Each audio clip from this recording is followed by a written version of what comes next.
आरक्षण के बंटवारे को लेकर कई राज्यों में भारत बंद का आह्वान किया गया था, जो कि पूरी तरीके से फ्लॉप देखने के लिए मिला। क्यों? क्योंकि जिस तरीके से भारत बंद को लेकर इन्होंने जोरों शोरों से ये किया था कि भारत बंद करेंगे, प्रदर्शन करेंगे, चीजें खराब करेंगे, लेकिन ऐसा कुछ होता हुआ नजर नहीं है। इसी बीच बिहार से एक तस्वीर सामने आ रही है जो सोशल मीडिया पर धड़ल्ले से वायरल हो रही है, और इस तस्वीर को, इस वीडियो को जो भी व्यक्ति देख रहा है वो भारत बंद के इस हॉरिफिक इंसिडेंट, जो आप कह सकते हैं एक हॉरिफिक एक इंसिडेंट हो सकता था, उसकी पॉसिबिलिटीज जताते हुए कई तरह के रिएक्शन दे रहे हैं। क्या है इस वीडियो का कंटेंट, मैं आपको बताती हूँ। इस वीडियो में एक स्कूल बस है और इस स्कूल बस में पूरे बच्चे जो है स्कूल के वो भरे हुए हैं। जैसा कि हमने आपको बताया कि भारत बंद का जो इन्होंने आह्वान किया था वो पूरी तरीके से फ्लॉप हुआ है, और ऐसे में फ्लॉप होने की वजह से कुछ ज्यादा इसका असर नहीं दिखा। स्कूल वगैरह जो है ऐसे ही एज इट इज चल रहे थे। ऐसे में एक स्कूल बस गुजर रही होती है और उस स्कूल बस में पूरे बच्चे जो है भरे रहते हैं, और वहां पर जो प्रोटेस्ट कर रहे होते हैं, जिन्होंने भारत बंद का आह्वान किया होता है, जो सड़कों पर उतर आते हैं, उनमें से एक ग्रुप जो है देखने के लिए मिलता है जो उस बच्चे से भरे बस के नीचे आग लगाने की कोशिश करते हैं। जी हाँ, बिल्कुल सही सुना आपने। ये वीडियो सोशल मीडिया पर वायरल हो रही है जहां पर लोगों का कुछ गुट है जो उस बच्चों से भरी बस के नीचे आग लगाने का प्रयास करता है, जिसके बाद वहां पर कुछ लोग हैं जिनकी बुद्धि वहां पर काम करती है, और बस जब वहां से जाती है तो तुरंत वो उस कपड़े को जिसमें आग लगी हुई है ऑलरेडी उसे हटाते हैं। और इस तस्वीर के, इस वीडियो के आने के बाद सोशल मीडिया पर कई तरह की चर्चा हो रही है। लोग ये कह रहे हैं कि आखिर इस प्रोटेस्ट की आड़ में एक बहुत बड़ा हादसा हो सकता था। अगर उस बच्चे से भरी हुई बस थी, स्कूल बस, उसमें अगर आग लग जाती तो कितने बच्चों की जान जा सकती थी। आपको जानकर हैरानी होगी कि 32 से 33 बच्चे उस वक्त उस पूरे बस में भरे हुए थे। वो ऑलरेडी काफी ज्यादा डरे हुए थे, सहमे हुए थे प्रोटेस्ट को देखकर, और उसके बाद जिस तरीके से उस बस में आग लगाने का प्रयास किया गया उसने सभी के दिल को दहला दिया कि एक बड़ा हादसा हो सकता था। उस वक्त अगर बस में आग लग जाती तो काफी कुछ हो सकता था। अब इसे लेकर लोग तस्वीरें साझा कर रहे हैं और कह रहे हैं कि आखिर बंद की ये कैसी तस्वीर है, बंद से जुड़ा ये कैसा प्रोटेस्ट है जिसमें मानवता पूरी तरीके से खो चुकी है, जिसमें मानवता दिख नहीं रही है, और आखिर ये कौन लोग हैं जो इतनी निर्दयता दिखा रही है, ये आरक्षण की मांग कर रही है लेकिन इसके लिए मासूम बच्चों की जान को भी खतरे में डाल रही है। कुछ कमेंट्स हम आपको बताते हैं कि किस तरीके से इसे लेकर किया गया है। पहले आपको बता दें कि बीजेपी की जो है नेता है, कार्यकर्ता है प्रीति गांधी, उन्होंने भी इसी वीडियो को साझा किया है, और इस वीडियो को साझा करते हुए उन्होंने इसे लेकर जो लोग भी इसमें इन्वॉल्व थे इन पर एक्शन लेने की मांग करते हुए लिखा है कि समुदाय आधारित आरक्षण के लिए राष्ट्रव्यापी बंद का आह्वान करने वाले प्रदर्शनकारियों ने बिहार के गोपालगंज में एक स्कूल बस पर हमला किया और जानबूझकर उसे आग लगाने की कोशिश की। बस में 35 बच्चे सवार थे। सौभाग्य से वो बच गए, लेकिन अगर इस अराजकता में कोई बच्चा घायल हो जाता तो कौन जिम्मेदार होता। उन्होंने लिखा कि इस बंद को लेकर, इस गुंडागर्दी को जो है सभी को चिन्हित करना चाहिए कि जिन्होंने इसमें गुंडागर्दी दिखाई है, और इसकी निंदा भी करनी चाहिए और इन पर एक्शन भी लेना चाहिए।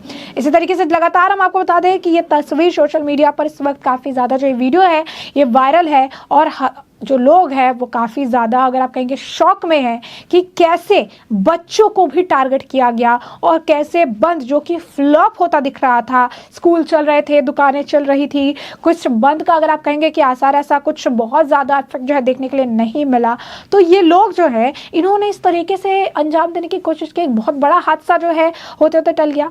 दीपक शर्मा जो है उन्होंने भी इस तरीके से लिखा, जो है नीले आतंकी करके उन्होंने जो है चीजें लिखी। उन्होंने लिखा कि 35 बच्चों को जिंदा जलाने की साजिश थी। बिहार के गोपालगंज में भारत बंद के नाम पर स्कूल बस को आग लगाने की कोशिश की गई, पर ईश्वर की कृपा से सभी बच्चे सुरक्षित हैं, लेकिन कई बच्चे सदमे में हैं जिन्हें अस्पताल जो है ले जाया गया। इसी तरीके से आपको बता दें कि एक और व्यक्ति, इसी तरीके से जो एक और नेता है जितेंद्र प्रताप सिंह, उन्होंने भी इसी तरीके से लिखा कि बिहार के गोपालगंज में बच्चे से भरी स्कूल बस भारत बंद के दरिंदों ने जलाकर करीब 35 बच्चों को जो है कहीं ना कहीं जलाने की साजिश रची, उन्हें मारने की साजिश की। भगवान की कृपा से बच्चे जो है बच गए। तो इस वक्त यही अगर आप कहेंगे कि सवाल है कि पश्चिम बंगाल जैसे हालात यहाँ पर देखने के लिए मिलते हैं। यहाँ पर बच्चे जो मासूम है, जिन्हें इस प्रोटेस्ट के बारे में नहीं पता, जिन्हें ये नहीं पता कि भारत बंद बुलाया क्यों गया है, जिन्हें ये नहीं समझ आ रहा है कि उनके आसपास क्या हो रहा है और उन्हें क्यों टारगेट किया जा रहा है, उन्हें क्यों डराया जा रहा है, उनके बस को क्यों आग लगाने की कोशिश की जा रही है, जिनसे उनका कुछ लेना देना ही नहीं है। सोशल मीडिया पर लोग इसकी काफ़ी आलोचना कर रहे हैं और जो लोग भी इस मामले में इन्वॉल्व्ड हैं उनके खिलाफ कड़ा एक्शन लेने का प्रयास कर रही हैं। जो प्रोटेस्ट कर रही है उनकी भी कुछ तस्वीरें आई है, प्रोटेस्ट करने वालों का भी अगर आप कहेंगे बयान आया है ना, वो अपने आरक्षण की बात कर रही हैं और प्रोटेस्ट भी काफ़ी उग्र इनका देखने के लिए मिला है। लेकिन इसी के साथ जो सबसे ज़्यादा अगर आप कहेंगे देखने के लिए मिला वो ये है कि कई सारे नेता इसके विरोध में भी बोलते नजर आए। इस मामले को लेकर जो है रामदास अठावले जी का बयान सामने आया। केंद्रीय मंत्री ने इससे बंद के खिलाफ जो है नाराजगी जताई और साथ ही साथ उन्होंने ये कहा कि इसे राजनीतिक लाभ के लिए उठाया गया कदम है। उन्होंने साफ किया कि सरकार एससी आरक्षण में क्रीमी लेयर लागू करने के किसी भी प्रस्ताव पर विचार नहीं कर रही है। ठावले ने इस मुद्दे पर भारत बंद की जरूरत को खारिज करते हुए कहा कि एससी आरक्षण जाति के आधार पर दिया गया है और यह संविधान द्वारा संरक्षित है, इसे खत्म करने या इसमें कोई बदलाव करने का कोई सवाल ही नहीं उठता है। क्या कुछ और कहना है उनका, जरा सुनिए। मुझे लगता है कि भारत बंद तो किया, अनाउंस तो किया, हर एक को मतलब क्या करना है इसका अधिकार है। लेकिन जहां तक सुप्रीम कोर्ट ने बोला था कि शेड्यूल कास्ट के लिए भी क्रीमी लेयर की पद्धत लगानी चाहिए, लेकिन उस पर माननीय प्रधानमंत्री जी को हमारे सब मेंबर ऑफ पार्लियामेंट में मिले और माननीय प्रधानमंत्री नरेंद्र मोदी जी ने ये बताया है कि शेड्यूल कास्ट के लिए क्रीमी लेयर की पद्धत नहीं लगाई जाएगी, क्योंकि शेड्यूल कास्ट का रिजर्वेशन ही जाति के आधार पर है। कई सालों से ये लोग मतलब गांव के बाहर रहे, अन्याय सहन करते रहे और डॉक्टर बाबा साहब अम्बेडकर जी के माध्यम से अपने संविधान में SC/ST को आरक्षण में मिला था। तो मुझे लगता है ये जो SC/ST का आरक्षण है जाति के आधार पर है, इसको क्रीमी लेयर की पद्धत लगाना ठीक नहीं है। तो सरकार की तरफ से माननीय प्रधानमंत्री जी ने अनाउंस किया है कि इसको क्रीमी लेयर की पद्धत नहीं लगाई जाएगी, लेकिन अभी उस इश्यू पर मतलब कोई भारत बंद की आवश्यकता नहीं थी।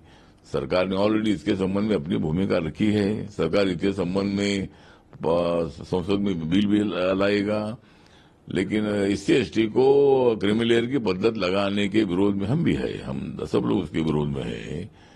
लेकिन आज का जो भारत बंद का ऐलान है ये पॉलिटिकली मतलब उनका ऐलान है, तो ऐसा भारत बंद की आवश्यकता नहीं थी।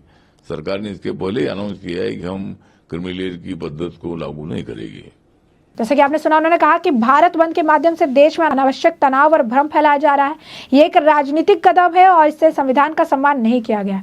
अठावले ने जोर देकर कहा कि संविधान के तहत एससी समुदाय को मिले अधिकार की रक्षा करने के लिए सरकार के संकल्प को दोहराया और देशवासियों से अपील की कि वे संविधान का सम्मान करें और सामाजिक सौहार्द जो है बनाए रखें। इस मामले को लेकर बीजेपी नेता मनोज तिवारी का भी बयान सामने है। क्या कह रहे हैं मनोज तिवारी जी, जरा सुनिए। ये सारी घटनाएं मन को बहुत परेशान करने वाली हैं और चूंकि वहां एनडीए की सरकार है, इसलिए मैं आपको विश्वास दिला सकता हूं कि दोषी बच नहीं सकता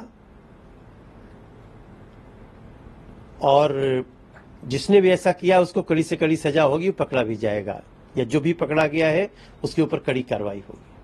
जैसे कि आपने मनोज तिवारी जी को भी सुना, उन्होंने कहा कि राजनीतिक एक तरह से स्टेप जो लिया गया है, चीजें जो है इस तरीके से दिखाने का प्रयास किया गया है, राजनीतिक रोटी जो है कुछ लोग इस पर सेक रहे हैं। वहीं कांग्रेस के नेता अजय राय का भी इस मामले पर बयान है। क्या कहना है अजय राय जी का भी, जरा सुनिए। नहीं, वो निश्चित तौर से जो उन्होंने कहा ना कि भाई ये पूरे देश में नॉन पॉलिटिकल मूवमेंट है और उस तरीके से उन लोगों ने आह्वान किया है बंद का और संविधान की रक्षा करने के लिए और लोगों के साथ जो अत्याचार अन्याय हो रहा है उसके साथ मैं समझता हूं कि ये चीजें उन्होंने आह्वान किया है। जैसा कि आपने अजय राय जी को सुना, उनका कहना है कि इस तरीके के प्रोटेस्ट जो है वो लोकतंत्र बचाने के लिए स्टेप के तौर पर देखा जा रहा है। लोकतंत्र बचाने की चेष्टा कर रही हैं और उन्हें अगर लगता है कि उनके आरक्षण को खतरा है तो इस तरीके से जो है आह्वान वो करते नजर आएंगे। लेकिन साफ तौर पर जितनी राज्यों में इन्होंने भारत बंद का आह्वान किया था, जहां जहां भारत बंद की बात उन्होंने कही थी, वहां पर इसका असर देखने के लिए नहीं मिला। हाँ, जहां जहां पर उन्होंने पर्टिकुलर प्रोटेस्ट किया वहां पर उन्होंने चीजें खराब की और जिस तरीके से तस्वीरें सामने आई, टायर जलाए और काफी तोड़फोड़ जो है मचाई।